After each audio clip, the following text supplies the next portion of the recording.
Bless you, right? The first American here. And then so he got here from here. And it's John V. And so it's 1937. I'm going to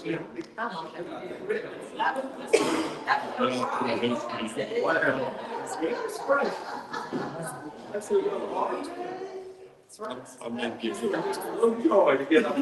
I got 6:30 on the dot. On the dot. So I always love to take good care of y'all's time because time's important to all of us. This time is important to us as a historical society, right? My name's Krista Jackson, and it is an honor to stand in front of you as a very unworthy president of the Cave Spring Historical Society, but so excited for this to be our 50th year of our arts festival.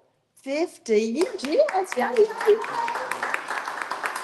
And as I'm standing here in this room and I think about what this room looked like 50 years ago before they got started working on it, and I think about those great folks that came before us that paved the way, that gave us the foundation to stand on, that got it started, and that got everybody excited about being a person that lived in Cave Spring, about having our whether we're the newest ones here or the oldest ones here, that Cave Spring is what keeps us all together. And I'm thrilled about the fact what we've got lying ahead for us for this coming year. I'm over the moon with seeing all the people here tonight. So I'm so glad you came. And I'm certain that it was not because you wanted to hear anything I had to say. It was because you wanted to hear what our wonderful speakers have to say. So we're going to do our speakers first. But y'all, this may be unprecedented for Cave Spring Historical Society, but I got to do two things. I got to say a quick prayer, and we got to say the Pledge of Allegiance. I don't know how y'all feel about that, but I hope it's okay with you. I'll do a quick prayer, and then I might call on one of y'all next time, okay? Dear Heavenly Father, thank you so much for this opportunity to be together. Thank you for this wonderful place we live, and thank you for the part that we have in preserving it. We ask you to direct our steps and our words and our deeds and all that we say and do in Jesus' name. Amen. Now we got to stand. We don't have a flag. We just got to. I'll bring one next time. I didn't bring it because I didn't think to. So we'll pretend it's right there. Okay. And at school we say attention, salute, pledge. I pledge allegiance to the flag of the United States of America and to the republic for which it stands, one nation, under God, indivisible, with liberty and justice for all. Thank you so much. And I'm thrilled to introduce our special speakers tonight who were around. We were around 50 years ago and all that was happening, and a part of all the great things that group did 50 years ago to begin the preservation of Cave Spring is Pete Mathis and Ann Montgomery. And I don't know who's going first, but let's give them a hand. And maybe one line, there's a good too at the end. I'm Pete Mathis. I'm first. That's about all I have to say. I appreciate what the Historical Society is doing and has done. Billy Wayne, and I'm glad to see the new officers that come in. So I was glad, along with Ed, I think, to come and do this. We're just throwing this together on the cuff, and I'll forewarn you, I'm not a spring chicken anymore. And sometimes I can't get a word out that I need. So I'll just pass through it. It won't be a word you would retain anyway. I heard a cute thing on YouTube. I'm just going to open it. This guy, he was living up near Franklin, Tennessee. And when he moved there, they told him, this is your zip code. It's 37136. And he says, the way you remember it, it's 37 minus 1, 37.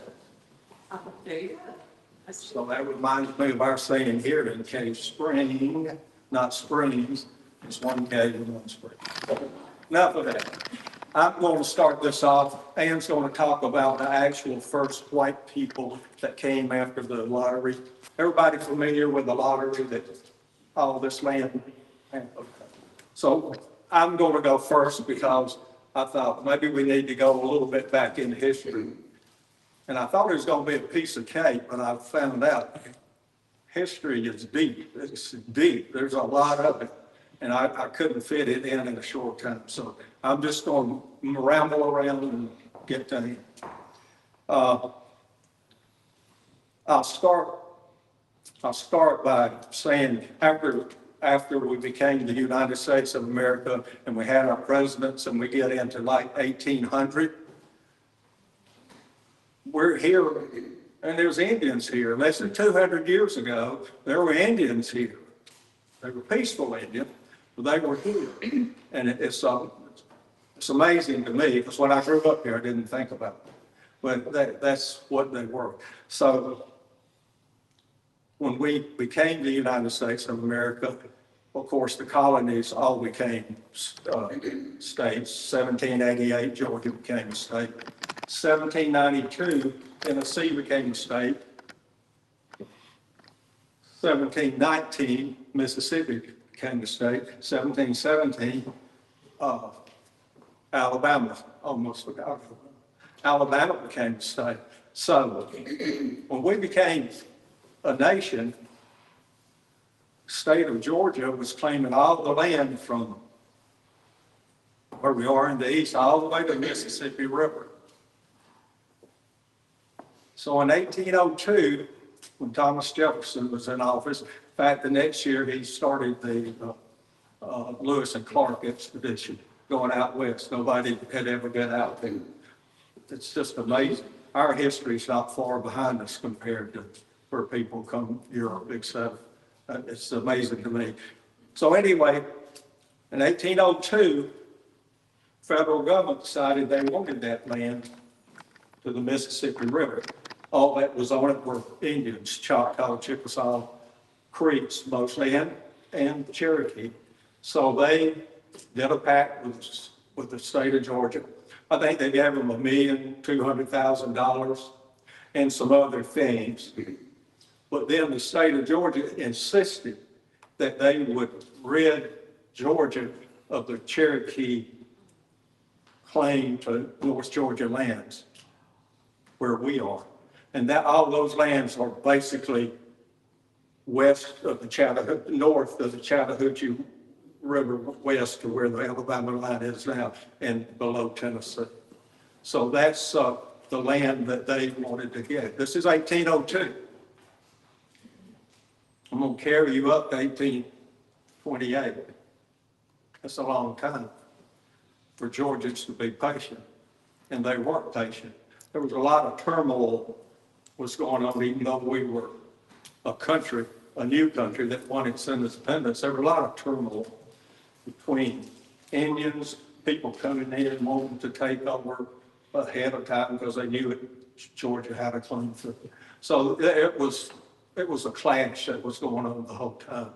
So to just put you the characters in this, we had the Cherokees, we had the whites, and we had the missionaries. So those were the three peoples we were contending with here in Cherokee, Georgia.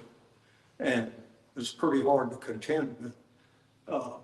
Just quickly, the Cherokee are a matriarchal society. And they, the women run the things, man. That's basically what it is. They took care of everything.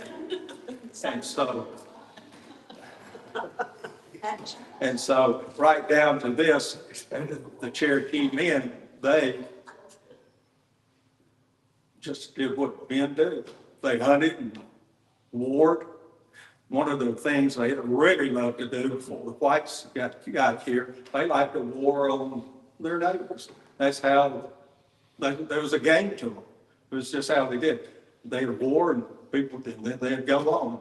And they really got upset with the United States for trying to keep them from doing that. They like to do that. The young men needed to do so. So these are the next group is the white. The first white trader that came into the territory was around 1698.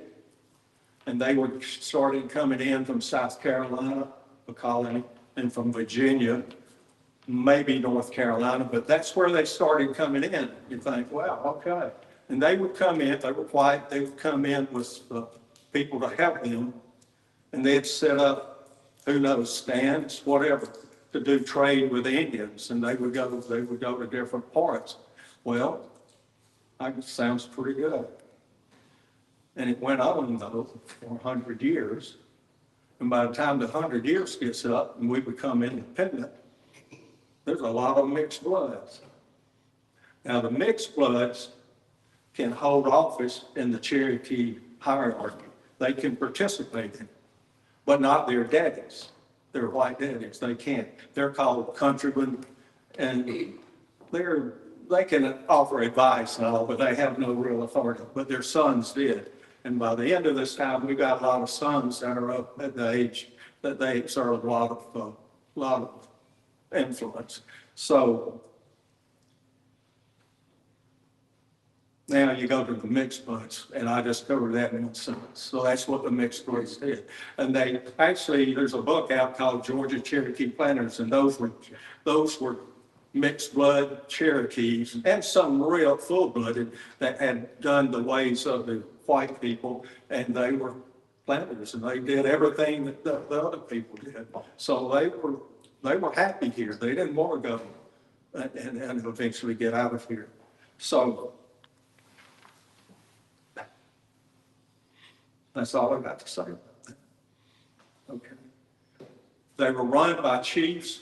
There's a principal chief. One you may have heard about is Path Killer, and he was down near Terrapin Creek.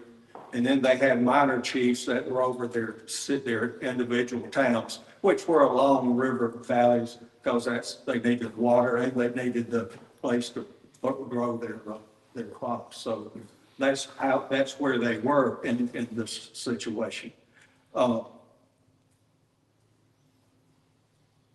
told you that the white men were countrymen, but they had no authority. Okay, I get past that. I've told you about 1802, so I got ahead of myself. That's good. I'm not going to even hit the 1812 war between the Indians. I'm not going to hit that. That's where Andy Jackson came riding through with a lot of help from the Cherokee, a lot of it.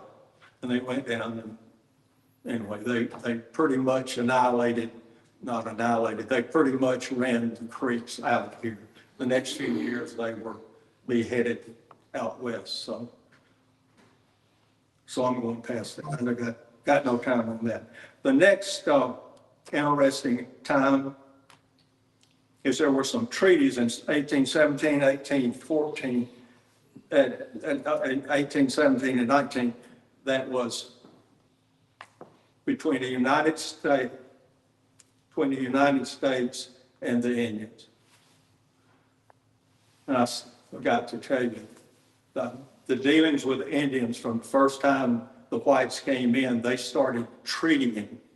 And the Indians gave up a lot of land, and there were some Indians gave up their lives because they had something called a blood law, which means if you sell Cherokee property or Indian property, you'll forfeit your life. And they were pretty serious about it. So that is how that operated up to this time. And that's time, and that time frame, the United States government, who before that had been trying to get the Indians to adopt the white way, become planters or whatever, didn't work really good for the total populace. And so by now, especially the Treaty of 1819, they were trying to get them to remove to the West. I'm gonna have to go there. They're going to have to remove. They're trying to talk them into individually moving to the West, not in total, but individually. They'd love it in total, and that's what happened in about 1819 with that treaty there. About that time, there's a new place that became a a new capital for the Cherokees in Georgia. You know where New Choto is up near Gunga. Y'all know more about that. Won't go anymore. 1825, the Cherokees adopted a constitution and like the one that the United States of America had. That's what they did. And they located it in Newtown, which later became New Echota, because Echota was the capital up on the Little Tennessee side. Y'all know that. I will say this, Billy Wayne. They had 8 districts where people were going to come and vote, do their thing. Here, and I think it's called the Chattanooga. Anyway, it's this district here that's outlined on the Lower Alabama Road that goes up through Vance Valley, 6 miles, and up on to the Etowah River. They said a good place to hold them in Chattahoochee, or whichever that is at Avery Van's stand. Anyway, that's, he and I had a little thing. So, Avery later, in 29, he took most of his family and went on of his own accord to go to Arkansas, eventually Oklahoma. So he did that. Avery Van is the reason that valley's named Avery Van. It's not because of David Van, his son is more notorious than Avery. But we'll get into that in another time. But anyway, it's named for Avery Van. He was a white man, married a McNair, and he, no, that's not. Anyway, he was a white man, and he had his children were half-breed. Okay. 1830, the United States did the Indian Removal Act. They just did. A lot of pissing and moaning, but they did. They just did it. And Andy Jackson helped to run that through. I told you I shouldn't have done that. I missed my big year, 1828, then I'll get out of here. In 1828, the heavens came in alignment. There's 4 things happened in 1828 that changed the dominance of the Cherokees here, the dominance of the white man. Number 1, gold in them dire hills. Big problem. All the riffraff in the colonies and elsewhere cut a trail in North Georgia. You know, a lot of it was not very big. So the Georgians below the Cherokee, the Chattahoochee River, they're really bad. They were wanting to get up there too. The next thing that came into here is John Ross. Are y'all sort of familiar with John? John Ross became the principal chief of the Cherokee Nation, 1828. Georgia also revoked the right of the Cherokee of having Cherokee, Georgia. They said, we're getting you out of there. And they did that in 1828. And then the last thing, of course, Andrew Jackson turned on his people that helped him and said, no, y'all got to go west. So Andy became president in 1820. And he probably did the right thing, because there was no way you could interwing, but not by then. If we hadn't had, I'll just say this, if we hadn't had mixed bloods, that probably would have been taken care of a lot sooner. But that's just my opinion. Anyway, and then there were a couple of court cases that happened. In 1831, Georgia enumerated everybody, all the whites in Cherokee County, with 4 counties that bordered it, and that was 1831. They wanted to know how many whites were here, because they passed a law that said no white can live in the state without a written permit from the governor. Okay, and we've had people living over there for a while, but They were trying to get rid of the influence of the missionaries. Okay, I'm going too long, and I'm sorry. This is stuff I have for them, so. Anyway, there were a couple of cases where the Indians tried to use the court system, and they actually worked. The darn things worked. John Marshall was over the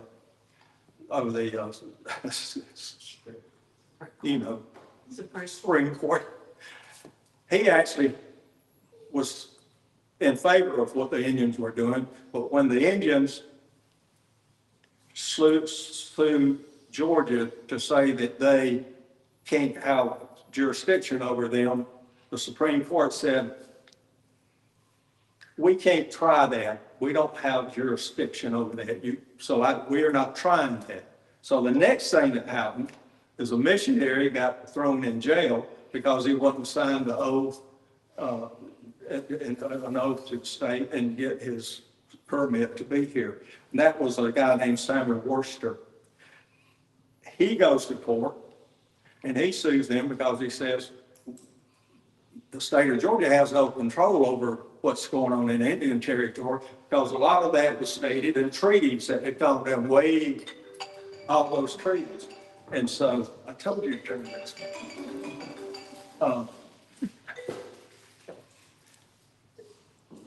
So they decided we can't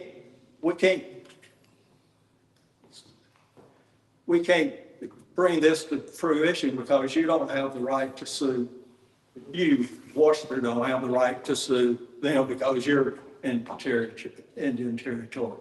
So as a result, in the reading, I wish your lawyer was here, and dictum, anybody ever heard of that? And dictum.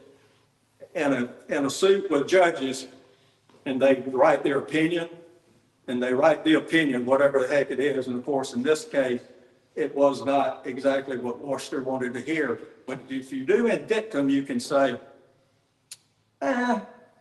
this sort of suggests, oh, by the way, we're leaning this way, but for some reason we didn't go.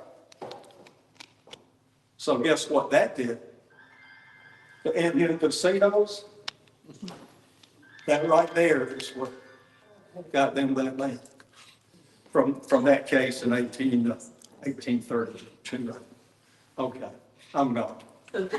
I'm sorry, I just ran. So then when did we get here? Like, Oh, well, Ann, is she gonna do that? we did this, Ann said, oh, well, I want to do the settlers. And I thought, shoot, that's what I want to do. That's easy.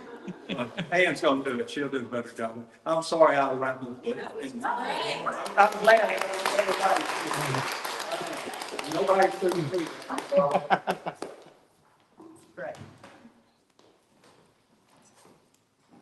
Young lady, wish he had talked a little longer. As the day's going on today, my voice is gone. Melody says I have to use this, but I'm not. But we can hear you with it.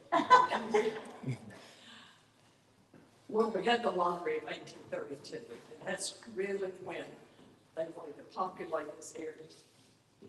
And we didn't really have anybody here. We had a cave and a spring. We didn't have any roads. We didn't have anything that had a name.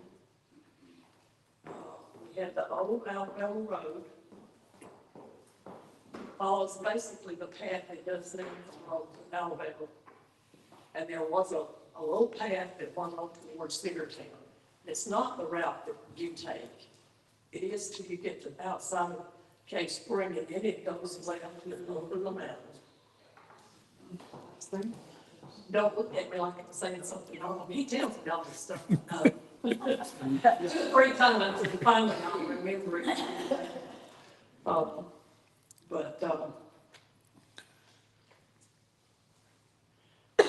Vance Valley was sold in 40-acre lots because they were not gold lots. Gold lots were 160 acres, and they were not here. It's right the opposite.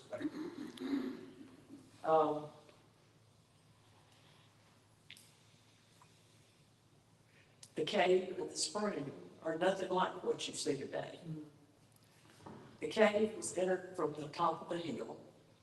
There was basically no entrance from the bottom. Water came out. And it was this way pretty much until they put in a water system, and they might have enlarged the hole a little bit. But WPA that came in much later is the one who did the work on the facade of the outside and made it all look better and to build our swimming pool, which according to Frank Casey told us that they done it with wheelbarrows. And he gave us one that's at the Welcome Center. He's like lots of things that he told us that we haven't recorded in history, but we hope that we'll get it done soon. The first name that basically a community had here was Temperance Town. If you've read any old deeds, they carry that language, which means there'll be alcohol, no spirits, no gambling, none of the vices like that in the town. And so on all the old deeds that were here at Cave Spring, they carry that same language. It's kind of interesting to read them. It's kind of funny too.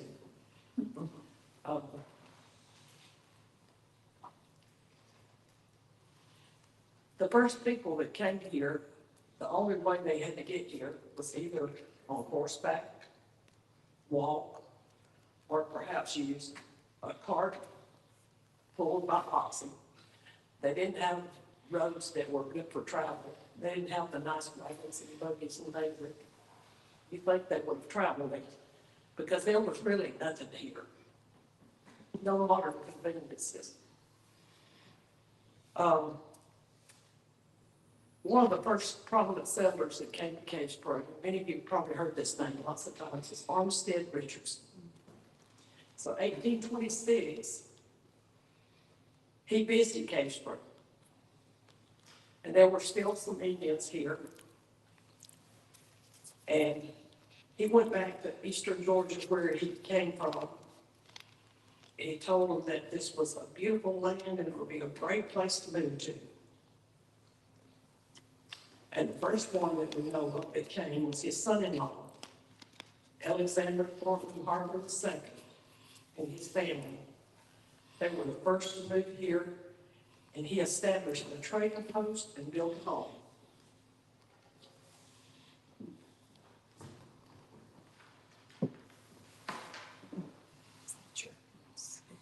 And in that same year, 1832, he had a son that was born, Alexander Thornton Harper III. And of course, there were still some Indians here apparently because the books that I read said that he had, the Indians were curious and they wanted to visit and that they were friendly. They wanted to see the first white child. Well, before long, Armstead Richardson moved to the area, and I guess by then the lottery had transacted a good ways because he was able to purchase 500 acres in the valley, and he built a summer home called the Rookery. We're not really sure, positive, where that is. We have several people that have suggested that that's where it was. It's on the Cedartown Road, perhaps. And the Cedartown Road did not go straight when it got out of town. It went down around the bottom of Charles's Fields down there near the bottom, came back up. And we think that property that he owned there, it was somewhere on that property. He even owned some property up in Vance Valley that we just recently noticed that he had. But I don't think his house is up there.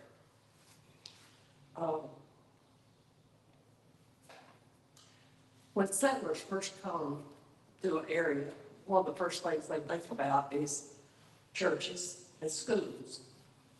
And according to our records, the Methodist Church in 1834 built a church on Round Hill.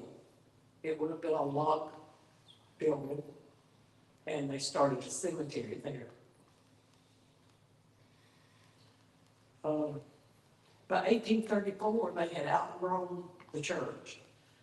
They came downtown, and where the footprint is of the church right now is the same footprint, but it didn't face like the church faces now. It faced the side street, which was Church Street. And it was a white wood frame church. And all my searching and looking, I have never found the photograph. If anybody knows where there's one, please tell me. Then in, let's see, in 1883, they built a new church, which is the brick church that's there today. They had two parsonages, one which was the church and one which was the circuit home. The church is where the pastor lived. The circuit was where the traveling preachers that traveled around to the Methodist churches, they had a circuit. Because they didn't have churches every Sunday. They took turns having church. The next thing they did was they started the Cherokee Wesley Institute. So they got churches and they got schools. In 1836, there were 8 Baptists. They helped, they formed the Baptist Church and they held services in the Hearn dorm until 1851. I don't know what year the first one was held there, because it wasn't built yet, I don't think. The 8 charter members were Major Armstead Richardson and his wife, Francis Long Richardson Harper, Jonathan Harper and his wife, Callie Denson, John Edge and his wife. 8 people started the church. And I'm only familiar with a couple of the names, so those others are people that I don't really know very much about. In 1839, the Manual Labor Institute of Vans Valley was established.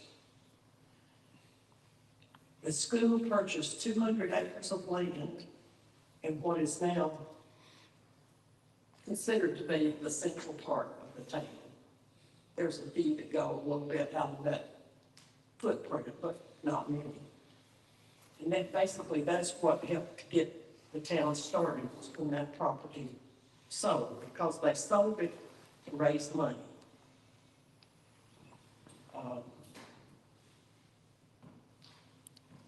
And about the same time, the community got a name called Temperance Town.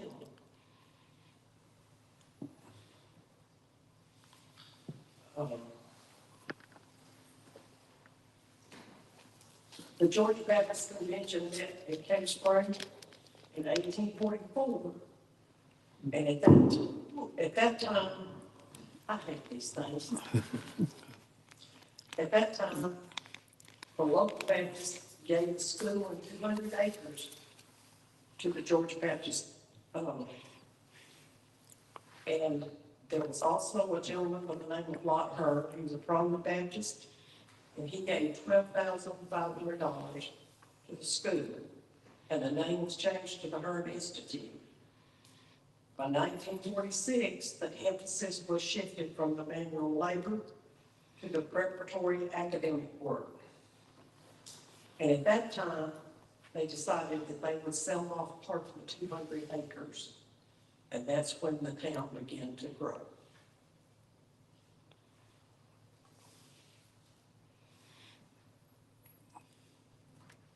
In 1849, Georgia School for the Deaf was established.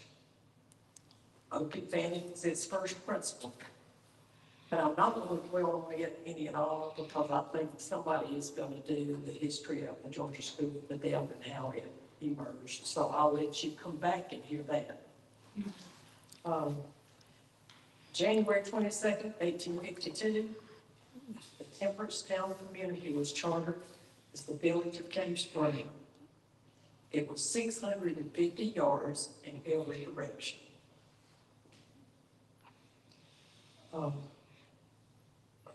It was 650 yards in every direction from a large hickory tree and the town well. And that's believed to be on the square. Other people have tried to see if it's somewhere else, but that's the best guess anybody has. And later, when they started having elections, there were 70 registered voters, white men only. So apparently it went from the Indian women.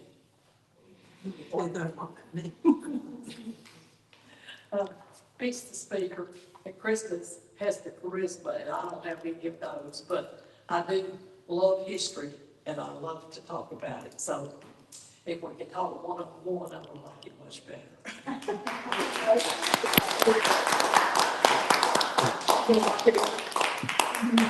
That makes me nervous. What a great way to get started. I said, what a great way to start 2025. You get to hear all that, to know the background of what's going on in our nation during that time with all the conflicts and everything and how it happened to have Armistead Richardson brave the elements. There's a book that's a novel. What's the name of that? I have it at my house, but I can't I think. know they have a copy at the library, and it's wonderful because it describes how tall they are and can't sort of. Yes, yes, Rich, I thought about putting it in here. I don't know what the name I'll of find it is. out, come back to anything. I do have that one, you got your. I can't. I'm gonna just tell who our next speaker is gonna be. Who is our next speaker gonna be? All right, stand up and tell them who you are. In March, our next Oh, meeting. March, not next month. Don't come next month. We won't be here, but come back. Oh, it's good. It got told me. In March, the last Monday, the fourth Monday. Fourth Monday of the I don't know month. what day that is, but we'll This be is- ready. Stand up and introduce yourselves, because everybody may not know you. Oh, Just stand up. I know their names because I met them just now. I'm Krista, she's Christy, and this is Greg, that's but right. We know some of you, Some of, but we live in the Simmons Plantation. So it's nice to see all of you. I look forward to telling you about the house in March. thank you. so, we're gonna move from our wonderful program, which just, it's so exciting to me. It's just so exciting. It just makes me think about all those little people and how they, I would never, I'd still be over in East Georgia, where